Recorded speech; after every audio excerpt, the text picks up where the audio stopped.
Salut les saucissons et bienvenue sur la petite chronique de Spyro le Dragon. Aujourd'hui, on va tester une souris gaming de chez James Donkey, littéralement James LAN. Pourquoi LAN? Soit parce que ce type est complètement con, soit c'est parce qu'il a une énorme... Ça fait chier la censure YouTube maintenant. Bite! Bien, la dernière fois qu'on avait testé ensemble une souris gaming, c'était une souris à 15-20 €, je me rappelle plus trop bien, dans un marathon de test ou un calendrier de lavement, je sais plus trop exactement. En tout cas, c'était une souris très bon marché. Celle-ci coûte le triple, elle coûte 60 €, donc forcément à ce prix-là, je vais être un petit peu plus exigeant. Il va falloir que cette souris ait vraiment du répondant pour me convaincre. En tout cas, la première chose que je peux dire, c'est que l'emballage, lui, il en a du répondant parce qu'il est vraiment massif. Vous voyez qu'il remplit entièrement le cadre de la caméra à tel point qu'elle a du mal à faire le point dessus. Donc, la souris s'appelle la James Donkey, donc 007, comme James Bond. D'ailleurs, il y a un pistolet qui a été légèrement modifié, j'imagine, pour pas enfreindre le copyright de James Bond.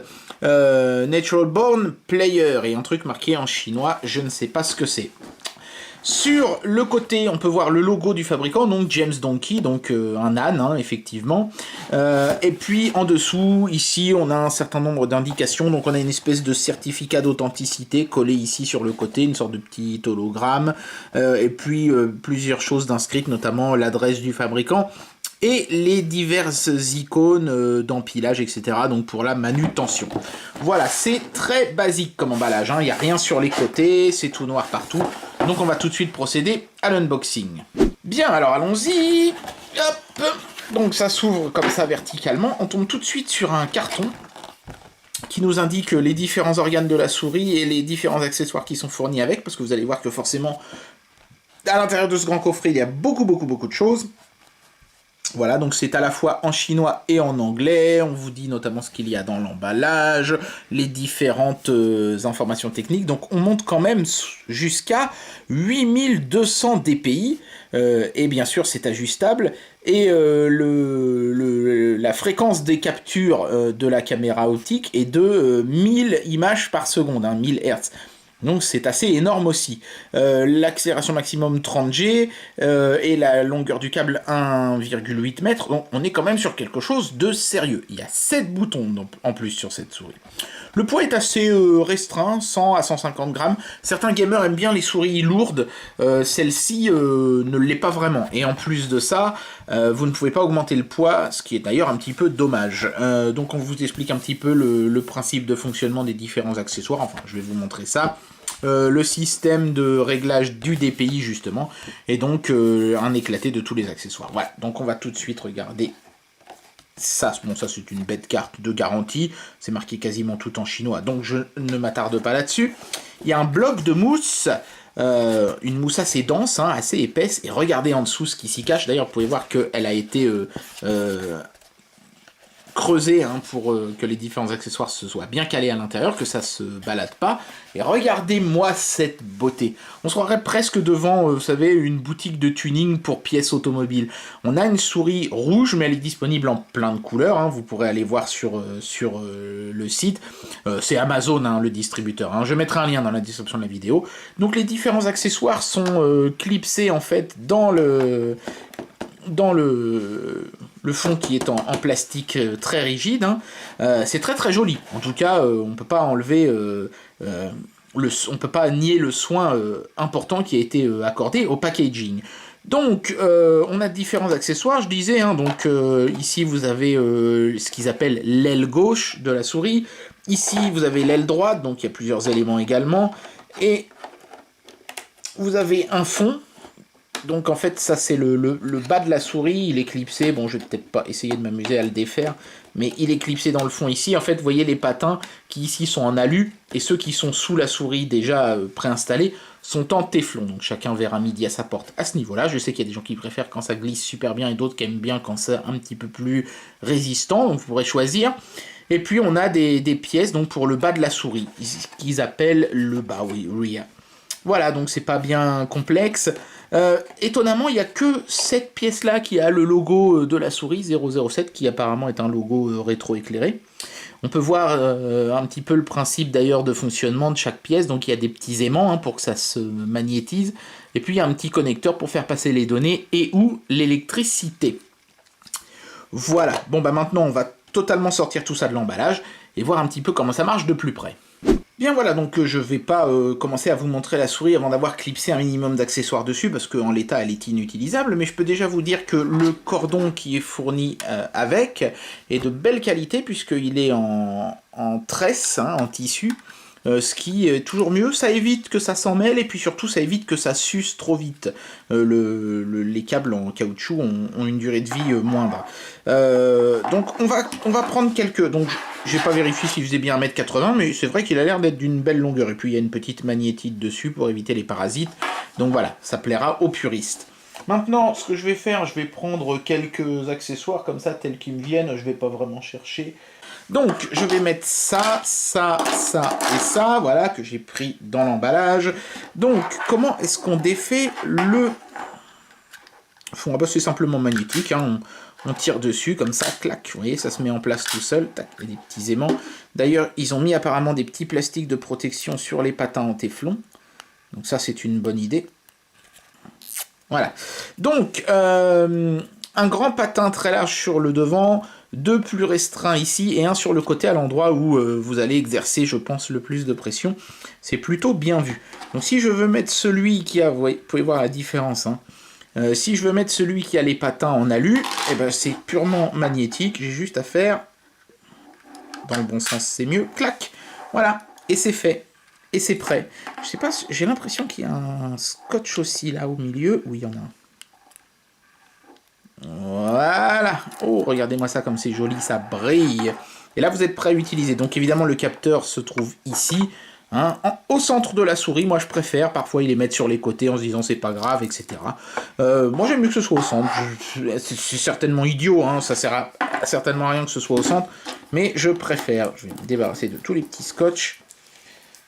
Voilà, donc pour les autres accessoires j'imagine que c'est la même chose, que c'est magnétique. Ouais voilà, ça se met en place vraiment tout seul, hein, très très facilement. Tac.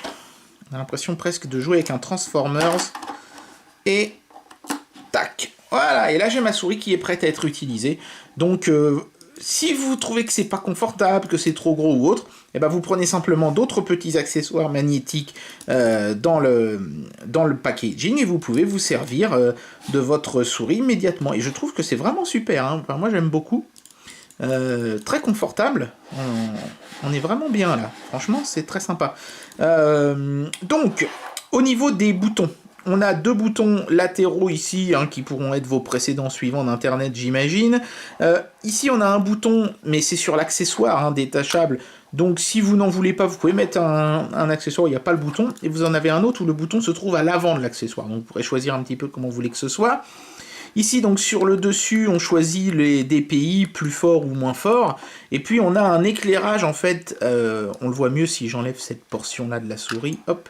Ici, on a une barre de LED, en fait, vous voyez, qui va vous indiquer les DPI en temps réel. Donc, fois 1000, vous pouvez monter jusqu'à 8,1, si j'en crois la boîte. Donc, on voit, hein, ça va de 0,5 à 8, mais 8, on le voit pas, ils ont marqué max à la place. Je sais pas si on va pouvoir le voir, le max. Oui, voilà, un petit peu comme ça. Hop. Donc c'est plutôt sympa parce que vous avez en temps réel un moyen de voir combien de DPI vous avez, et puis c'est indiqué d'une manière très claire. C'est pas un code couleur ou je ne sais quoi, c'est indiqué directement. Voilà, et puis bien sûr, on a nos deux boutons principaux qui sont très agréables, très doux, et une molette. Alors la molette, par contre, oui, elle est cliquable, mais on peut pas la faire basculer, ça c'est un peu con. Sur une souris à 60 €, j'aurais bien aimé que la molette soit basculable pour les ascenseurs latéraux. Là, je pourrais seulement faire défiler. C'est une molette qui est somme toute assez basique. Un peu trop basique peut-être pour une souris dans cette gamme de prix. Bien, alors je viens de brancher la souris à un ordinateur et maintenant je vais pouvoir vous faire part de mes différentes remarques. Si vous voyez la loupiote ici dans le bas clignoter, c'est un effet de la caméra, hein. Dans la réalité, la lumière est parfaitement stable et les transitions entre chaque couleur sont parfaitement fluides. Voilà, ce que vous ne pouvez peut-être pas bien voir non plus, mais de toute façon je ferai un plan nocturne entre guillemets de la caméra de la souris pour bien vous montrer, c'est que les DPI s'affichent avec un petit effet à la K2000 ici, effet qui est d'ailleurs paramétrable, hein, vous pouvez le désactiver et afficher les DPI en permanence, ou mettre un petit effet de clignotement random si vous n'aimez pas l'effet K2000. Voilà, bon je vous mettrai un petit aperçu nocturne de la souris, vous allez voir que c'est assez joli. Voilà. Donc, évidemment, vous vous en doutez, hein, une souris qui a autant de boutons va avoir besoin d'un logiciel pour pouvoir programmer les touches. Alors c'est là que ça se complique un peu parce que le site sur lequel on trouve ce logiciel est un site chinois, on peut le mettre en anglais mais il est chinois par défaut, et le logiciel qu'on télécharge est lui aussi en chinois par défaut, et c'est pas aussi évident que sur le site malheureusement de mettre le logiciel en anglais. Alors je vais vous mettre un lien dans la description de la vidéo pour télécharger le logiciel, comme ça vous n'avez plus qu'à cliquer dessus. Et puis alors je vais vous mettre des screenshots pour vous montrer déjà comment on met le logiciel en anglais. Voilà, donc si vous regardez attentivement, j'ai mis un cercle que j'ai fléché, et juste en dessous vous voyez que ça fait apparaître un petit menu sur lequel on peut cliquer sur English. Et puis après on peut faire des paramétrages sur à peu près tout ce qui caractérise la souris, à savoir les touches bien sûr, la programmation des touches, la programmation des lumières, la façon dont elles vont s'afficher, etc., changer les couleurs et tout, c'est très paramétrable. On peut doter la souris d'un mode vibration. Pour ça, il faudra enlever la partie basse, c'est-à-dire renoncer au logo lumineux et mettre à la place la partie basse qui dispose d'un vibreur, hein, puisque une des parties basses dispose d'un vibreur.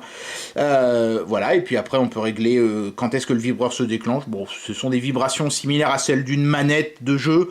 C'est pas extraordinaire, disons que c'est rigolo 5 minutes. Et puis, on peut aussi mettre du son sur la souris, c'est-à-dire qu'au lieu d'avoir des vibrations, on peut avoir des bips, mais en fait c'est dans le même contexte que les vibrations, sauf qu'au lieu d'avoir des vibrations on a des bips. Je sais pas trop à quoi ça peut bien servir, mais enfin bon, si vous êtes le genre de personnes qui aiment ce genre de petits effets sonores, pourquoi pas. Voilà, et comme promis, je vous fais une petite prise de vue dans le noir complet de ce que ça donne, cette jolie petite souris de chez James Donkey. Donc on peut déjà un petit peu mieux voir l'effet de... Je vais redresser un peu la souris, voilà, on peut un petit peu mieux voir l'effet de K2000. Hop là, oh qu'est-ce que c'est joli. Et puis si vous regardez attentivement, vous verrez aussi que sur les côtés de la souris, vous voyez sur le dessous, là je la tiens de profil, il y a des petites LED blanches, et il y en a aussi sur le devant comme ça, qui éclairent en fait le tapis de souris, et ça fait un peu un effet, vous savez, Jackie Tuning qui met des néons sous sa voiture, c'est un peu pareil, voilà. Bon, donc après, on aime ou on n'aime pas. Bien, alors il est temps d'amener une conclusion à cette vidéo et de donner une note à ce produit. À 60 €, on n'est pas volé, on a beaucoup de choses dans l'emballage est somptueux et la souris est de belle qualité. Elle est précise, elle est agréable, les finitions sont absolument parfaites, c'est vraiment génial. Si vous avez toujours rêvé d'avoir une souris super design qui fera dire à tous vos potes « Oh putain, elle est cool ta souris et tout », vous pouvez sans problème acheter celle-là, ça fera largement la blague. Et puis j'aime beaucoup aussi le fait de pouvoir mettre des patins soit en alu, soit en téflon. Je connaissais pas trop les patins en alu, et si vous avez un tapis de souris en tissu, c'est juste magique. Ça glisse, mais avec une facilité déconcertante. C'est génial. Donc, une souris ingénieuse, performante, et à un prix quand même assez correct, hein, on est quand même moins cher, une équivalence chez Logitech coûterait certainement dans les 100 €, là on est à 60, donc on peut pas dire qu'on soit face à quelque chose de vraiment cher.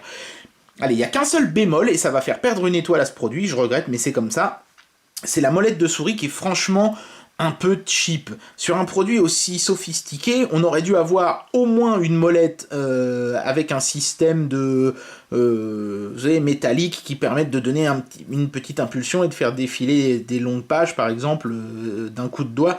Là, c'est pas possible, c'est une molette classique, quoi, tout à fait banale. C'est un peu dommage d'avoir fait autant d'efforts sur les accessoires, la connectique, le réglage GDPI, et puis de ne pas avoir fait le moindre effort sur la molette. C'est con. Donc du coup, je donne à ce produit la note de 4 étoiles. Je pense que ça les mérite en dépit du prix qui est peut-être un petit peu élevé. Donc une étoile en moins pour cette molette. Mais voilà, je pense que 4 étoiles est la note que ce produit mérite.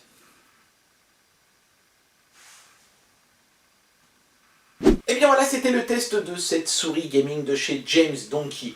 Une souris qui coûte quand même 60 euros, c'est une somme, mais qui s'est révélée quand même à la hauteur. Je l'ai trouvé franchement plutôt pas mal, avec juste ce petit bémol pour la molette qui aurait quand même pu être, je pense, un petit peu mieux. Voilà, en tout cas, j'espère que ce test vous aura plu, et moi je vous dis à très bientôt pour une prochaine vidéo. Allez, tchuss!